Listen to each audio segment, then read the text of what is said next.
आज का विषय है एक अवगुण छोड़िए। जी हां, मैं बस एक ही अवगुण छोड़ने कह रहा हूं। अगर एक से ज्यादा छोड़ने कहूंगा तब तो आप मेरी बात सुनेंगे ही नहीं।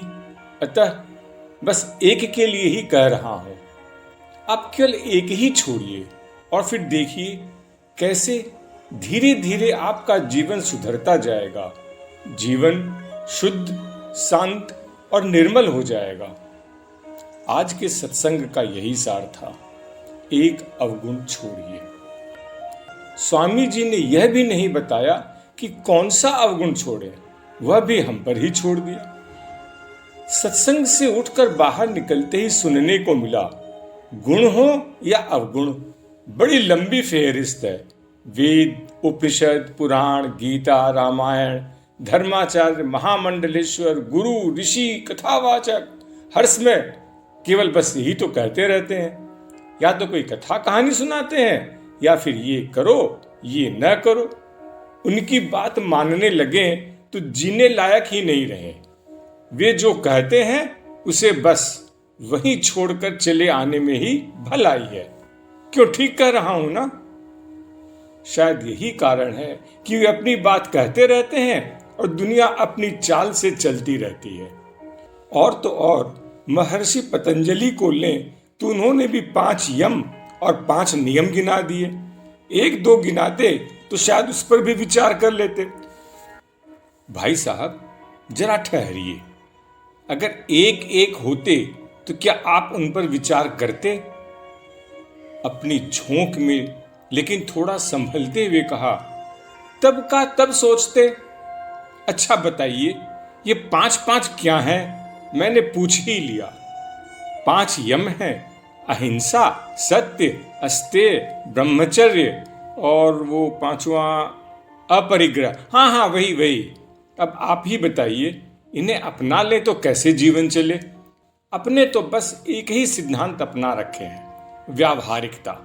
मनुष्य को व्यावहारिक होना चाहिए, बस इससे अपना काम चल जाता है। उन्होंने घोषणा कर दी। जी, ठीक कहा आपने। अहिंसा। गुस्सा तो नाक पर चढ़ा रहता है। बच्चों को डांट न लगाएं, मजदूर को 4 गाली न दें तो ये काम ही न करें।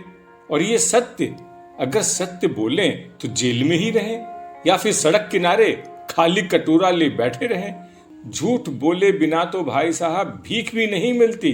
हाँ, और नहीं तो क्या, मैंने जोड़ दिया। अस्तेय, चोरी न करना। अरे, हम कोई चोर हैं क्या? चोरी तो न हम करते हैं और न करेंगे।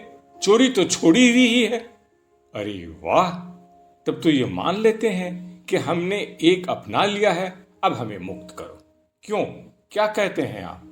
इसके साथ यह भी जोड़ देते हैं कि वैसे तो हम चोरी करेंगे ही नहीं, लेकिन अगर कहीं गलती से लालच से कर भी लिया तो हम प्रायश्चित भी कर लेंगे।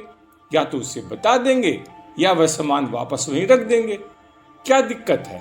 ऐसा काम करें कि सांप भी मर जाए और लाठी भी ना टूटे। मौका देख मैंने कह दिया।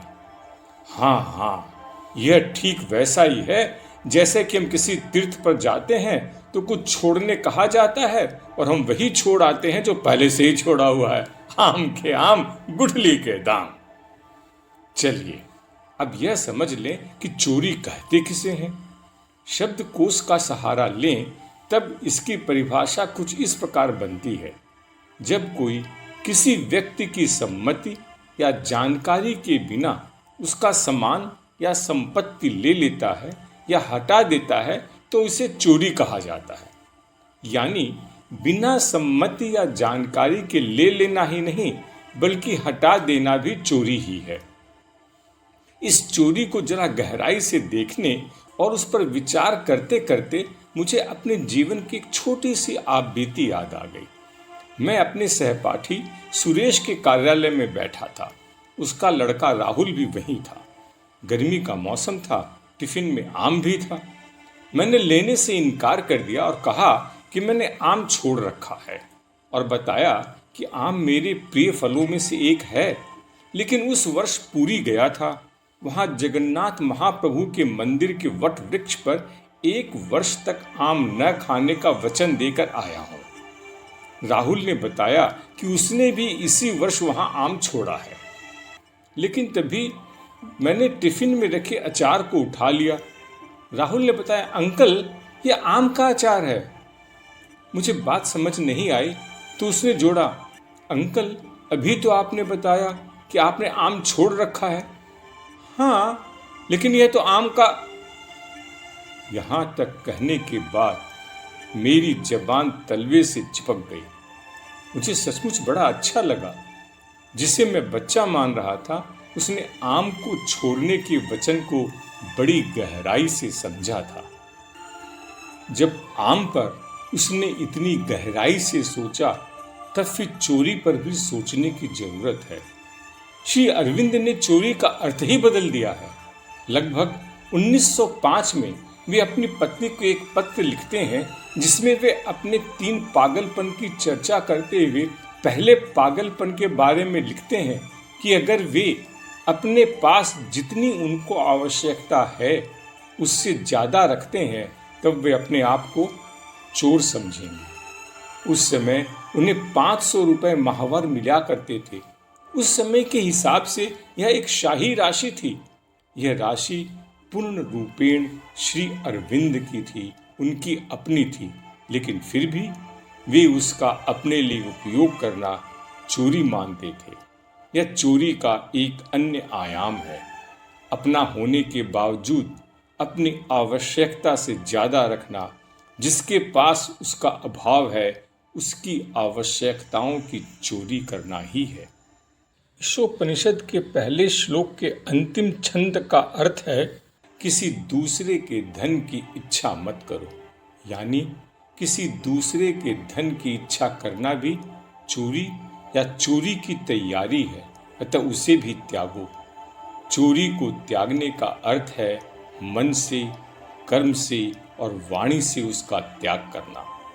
सामान्यतः एक और वस्तु की चोरी करने की हमारी बुरी आदत है, वह है दूसरों के समय की चोरी। निर्धारित समय से न आना, किसी को इंतजार करवाना उसके समय की चोरी है।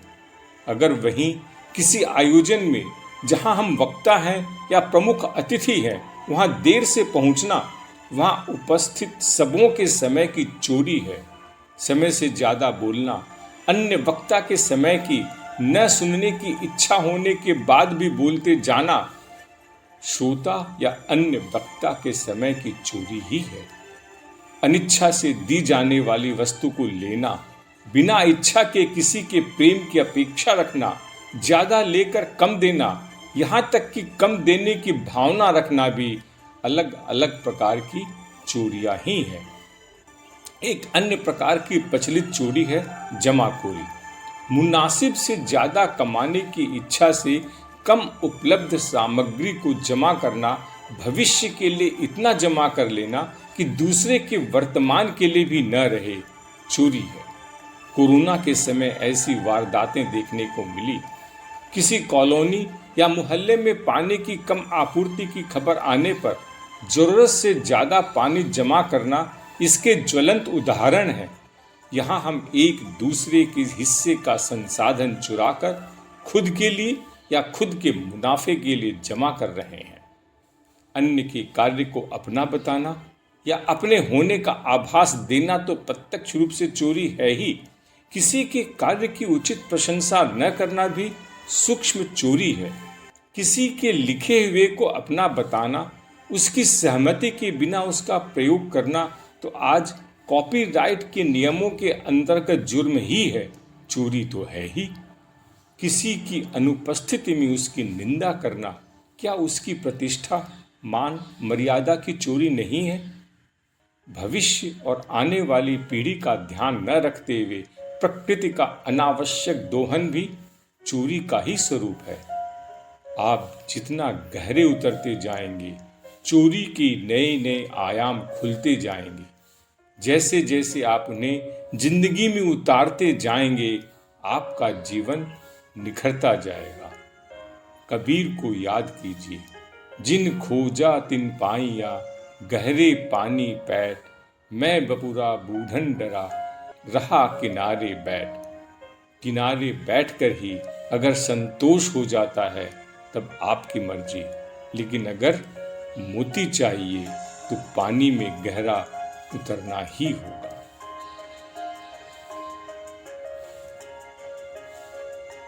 लाइक करें, सब्सक्राइब करें, शेयर करें, ऑनलाइन कमेंट्स दें।